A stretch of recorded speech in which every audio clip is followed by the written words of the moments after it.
Halo, semangat pagi, salam sejahtera dan salam sehat selalu buat kita semuanya. Kembali lagi dengan aku, welcome back to my channel, Vera Tambajaya. Dan di video kali ini kita akan ngebahas tentang diabetes dalam kehamilan.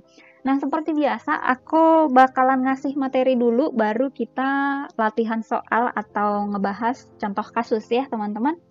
Oke, langsung aja. Jadi diabetes itu di masyarakat biasanya dikenal dengan yang namanya penyakit gula atau sakit gula atau kencing manis atau diabetes. Nah, diabetes ada di belakangnya sambungannya gitu ya, diabetes mellitus. Jadi itu sama, yang dimaksud diabetes dengan diabetes mellitus itu sama ya, teman-teman. Oke. Jadi di dalam kehamilan itu, diabetes dibagi menjadi dua. Yang pertama ada diabetes mellitus. Nah, di mana ibu sudah memiliki riwayat diabetes mellitus sejak sebelum hamil. Jadi sebelum ibunya hamil memang sudah mengalami yang namanya sakit gula atau sakit kencing manis atau diabetes ini ya, teman-teman. Kemudian ada yang disebut dengan diabetes mellitus gestasional. Nah, gejala diabetes pertama kali muncul dalam kehamilan tanpa adanya riwayat DM sebelum kehamilan. Jadi, sebelum hamil ibunya nggak ada nih sakit gulanya, nggak ada nih penyakit kencing manisnya. Tapi penyakit gulanya, penyakit kencing manisnya, penyakit diabetesnya ini muncul ketika si ibunya sedang dalam kehamilan. Dia muncul seiring dengan kehamilannya ya teman-teman, jadi memang nggak ada riwayat diabetes sebelum hamil. Oke, untuk menegakkan diagnosa kehamilan ini, tentunya kita harus melakukan pemeriksaan penunjang ya teman-teman. Kemudian, tidak hanya melakukan pemeriksaan penunjang, tapi dengan ditemukannya beberapa gejala, seperti si ibu yang sering kencing, banyak makan, kemudian sering haus, kemudian pemeriksaan reduksi urinnya juga positif. Kemudian, ketika dilakukan pemeriksaan penunjang lainnya, pemeriksaan kadar gula darah, ditemukan kadar gula darah puasannya itu lebih dari 92 mg. Kemudian kadar gula 1 jam setelah makan lebih dari 180, kemudian kadar gula 2 jam setelah makan lebih dari 153.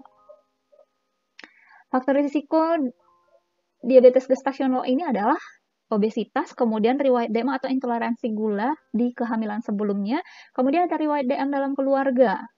Selanjutnya, risiko DM atau DM gestasional dalam kehamilan. Yang pertama, ada bagi ibu. Nah, bagi si ibunya, risiko DM di masa mendatang. Kemudian, si ibunya juga pasti akan mengalami risiko trauma jalan lahir karena ibu dari yang diabetes gestasional ini biasanya akan melahirkan baby giant atau makrosomia atau bayi besar. Jadi bisa mengakibatkan trauma pada jalan lahir ya.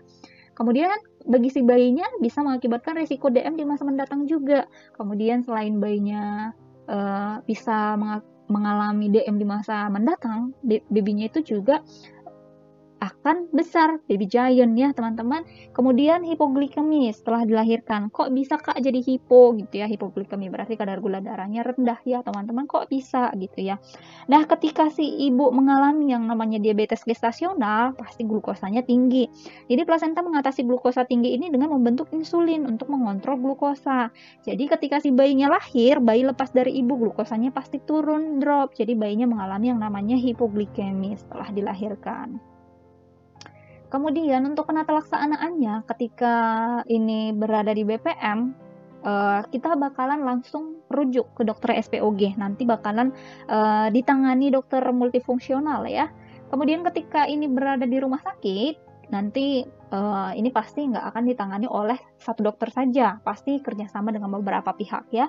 Nah, dia kerjasama antar tim ahli penyakit dalam, kemudian penyakit kandungan dan ahli gizi. Nanti pasti diberikan konseling diet, kemudian pemberian insulin jika diperlukan, kemudian pemantauan perkembangan janin juga pasti lakukan dengan pemeriksaan TFU, USG atau kardiotokografi. Oke, nah materinya cukup singkat sih ya teman-teman, semoga walaupun singkat bisa paham ya teman-teman. Oke, segitu dulu, terima kasih buat teman-teman yang sudah mampir. Kalau mungkin masih ada pertanyaan, boleh tinggalkan pertanyaannya di kolom komentar, nanti kita bahas bersama, aku bakalan balas ya teman-teman. Terima kasih sudah mampir channel ini, sudah tonton videonya sampai habis. Kalau teman-teman suka, silahkan di like videonya dan di share ke sosial media yang teman-teman punya. Dan kalau teman-teman ingin membantu channel aku semakin berkembang ke depannya, silahkan ditekan tombol subscribe-nya, bunyikan juga loncengnya, supaya ketika aku upload video terbaru nantinya teman-teman gak akan ketinggalan video terbaru dari channel aku. Tetap semangat, salam sejahtera, salam sehat selalu, salam kompeten, dan see you on my next video. Bye-bye.